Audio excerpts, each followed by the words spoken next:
have an advantage? Yeah, I probably have the advantage. No doubt in my mind. I got the advantage. And it's just like the mentality of just like we're all hurt, we're all banged up, but who's going to play harder? What gives you that advantage? Is your tenacity or just mindset? Like, they're not going to outplay me. Like, I get, like, they probably got one of the best duo tackles in the league. It's cool. I feel like we got one of the best rush duos in the league. So I'm already anticipating the game plan and the matchup. I'm excited about it.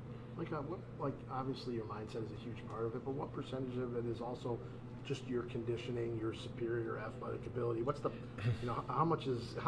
what's the balance there? Is it? I would probably say God is 95. You know what I mean? Because, like, he designed me, you know what I mean? So he's probably about the other 95. And then I would say 2.5% is me, and then 2.5% is the mentality part, like how I'm built, and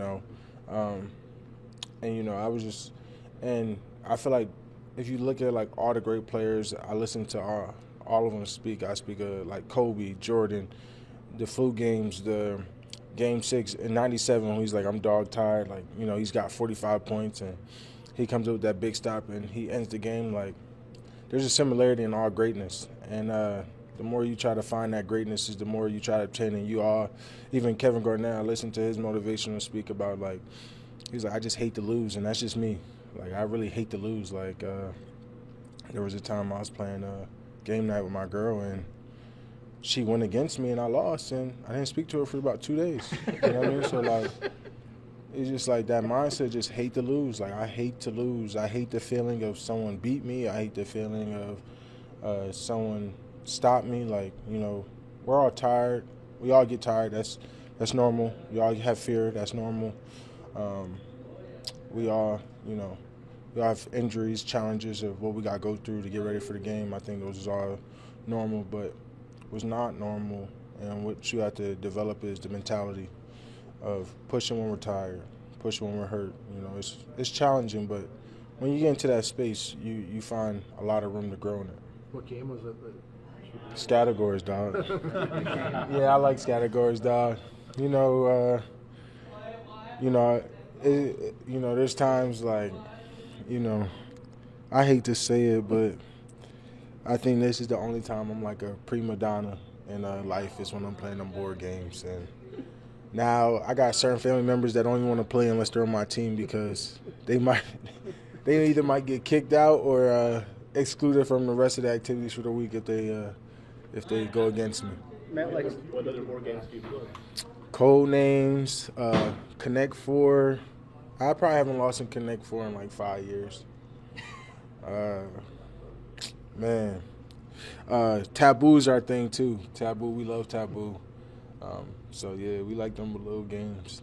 You like to be on the buzzer on Taboo? Oh my God! People tell me I got intimidator factors in Taboo. I'm over there squeaking. I'm like, oh, you said that. Everybody gets scared when I go up, so I gotta lead the team as always.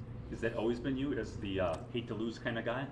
Like even when you're like little Mike on your 5 or whatever? Yeah. I told my, I used to wrestle, and I used to always break down crying when I lost these wrestling matches. And my dad's like, it's okay, you're going to get another match. And I was like, no, it's not, Dad. Like, you don't understand. Like we work so hard. Like, we all have goals and dreams. Like, if I'm going into this wrestling tournament, like, I want to be number one. Like, I don't want to be third place on the podium. Like, I want to smile and look down at the rest. Like, and, even in football, like high school, my running back coach, Jawan Chisholm, he used to always give me this talk. He was like, don't forget, and, he kind of always knew I was going to be great. He's like, don't forget, in 10 years, they're going to talk about how they shut you down in high school. This is their day. This is their year. This is their life. Like, and I used to always have them in times like, I can't let them get that in 10 years. Like, even if it's like a small thing, and like right now, like it's just a game. No, it's not just a game. Like, this is a forever thing. And so I try to carry that mentality every game I play, even in the National Football League. Like, in this game, this guy's going to talk about he shut me down this offseason. Like, he got the best of me, and it just don't sit right with me. Okay, can you go back to your rookie year, how you prepare for a Thursday game with your body and how it might be different now? Like, yeah, I'm not. Advanced in the way Yeah, I was probably terrible at taking care of my body my first couple of years in the league, to be honest with you. I was just kind of just like raw. I didn't really know what to feel. Like, body was breaking down by playoffs. Like, as a rookie, no one understands the magnitude of what it's like to play in the National Football League. Like, you can't even fathom the difference of tenacity, violence, um, just the discipline, the technique, just everything, just the toll of just constant work for just that period of time. So, I mean, it's a night and day difference. And, when you're young, you're just trying to hurry up, I had the green dot, just trying to get and going. And so it's completely different versus, as a rookie is in, year 5 now. Micah, Matt. If I could follow up real quick, you had experience Thanksgiving games before. Yeah. Bro, did you develop a routine on how to cover for a Thursday game? Yeah, I mean, it's just the same thing. Everyone has a thing. It's like practice, more mentality, more rest to get you ready. And, I feel ready right now, to be honest. Matt likes. Go ahead. You and Reggie White are the only players since, I think, 1982 to have double-digit sacks each of your first 5 years in the league. Just what does it mean to you to belong in that company with Reggie? I think that's just a hell of a start. That's the standard when you got, a guy like Reggie White who's represented greatness in all he's achieved. I'm just trying to reach what these guys done and obtain that greatness and leave my stamp into this league with consistency. I know that consistency is the epitome of greatness and what you want to achieve. You got to be consistent year in and year out. And, that goes into your training. Like, how do I get better from this year? And I think people don't understand, like, they got 5 years of film on me. So I have to find each year to get better, to exemplify my game amplify my game, because there's people that's watching this film like, okay, this is what he likes to do. Maybe I got to get stronger. Maybe I got to get faster. Maybe I got to get off the ball faster or transition faster. Just every year you got to find a way to amplify your game so that way you don't slow down. So each year, I break down the film and I'm like, how can I get better? I have my own personal things, and the guys that I trust in, they have their own personal things where we can get better, and then you find a meeting and say, how can we all get better? So I'm just happy I have a great team of mine that, we're all bought in, and I'm just excited to, be joining Reg, and I hope I can continue it. I think he's the only player that got, 9, so I'm hunting that down. There's always ways that we're trying to just keep going. Okay, great, you collect that accolade, and, yeah, you join some greatness. I just saw that thing with Myles Garrett. That's greatness. With 13 sacks or 18 sacks in 11 weeks, how do I get there? That's we're always chasing and climbing to our peers, the past elders of this game. And why? Because, they're role models for us. We can look up to that. So I think it's pretty cool, to be honest, because there's going to be another young player that comes in is going to try to do the same thing I'm doing, same thing Reg is doing.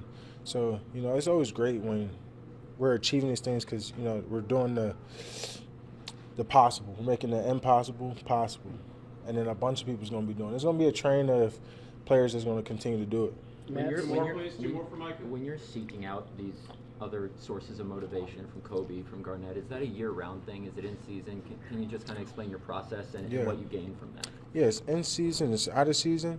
And I just think, I learned that, you have to trick your mind. I have to find a way to trick my mind to enjoy the pain.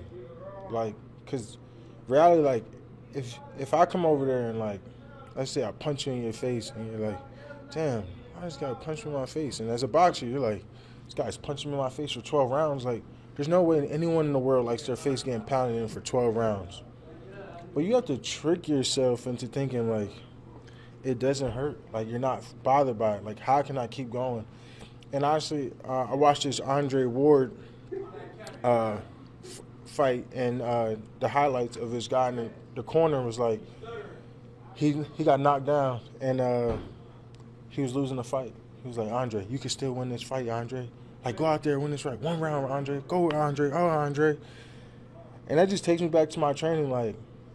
when you like, all right, he's like, one more sprint. He's like, all right, finish line. The guy's like, oh, no, it's overtime. Like, it's always going to be one more. Like you translate to football, it's always going to be one more quarter. You know what I mean? If we got to go to OT, we're going to OT. Like, if it's one more, if it's 18 plays, well, it's going to be another play. Like, if they're going for it, they're going for it. Like, that's just the mentality. You got to trick yourself to, like, I got one more. Like, and I think that's kind of like what life's about. The consistent growth of, like, I got one more in me. I could keep going one more. So I think you always have to find a way to train your mind because – like I said, if you're trying to chase greatness, like if you just want to be average, like there's a bunch of average people in this league. Like there's a bunch of them. How big is this game? Matt talks about 1-0 every week, but the percentages of winning the division, getting all the things you want, really ride on this one heavily. You know, it is a big game.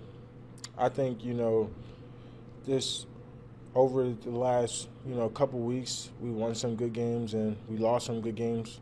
We have to find a way to win the good games again, you know. We did it early in the season, but we got to find a way to do it Thursday. Michael, we've covered basketball with Jordan and Kobe. We've covered categories. We've covered boxing. Were you ever a baseball guy? And the reason I ask is because your defensive coordinator likes calling you the closer, and what you do in fourth quarters does kind of remind you of that guy coming out of the bullpen. Yeah.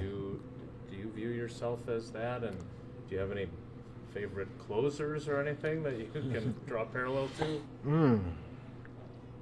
Man, honestly, the only person I knew was the greatest closer was Iron Mike. That's kind of like the guy. Okay. Baseball was never really my thing, but Half was educating me last week when he told me about it. But Iron Mike used to just go in there. It's like, you can't. I'm gonna get you out of here, like 91 seconds. Yeah, that's what I like. I like to, like, if I could get in somebody's head early on and finish them early on, I want to do that early on. Like, I don't like to play with my food. Like, so did Halfley bring to you the idea that he wants to play Enter Sandman? He told me about that. He said he's trying to he's trying to start something. So, I got to be ready for that if that happens. That just gave me a little bit of motivation right there to get that. Or I'll take the Lion King.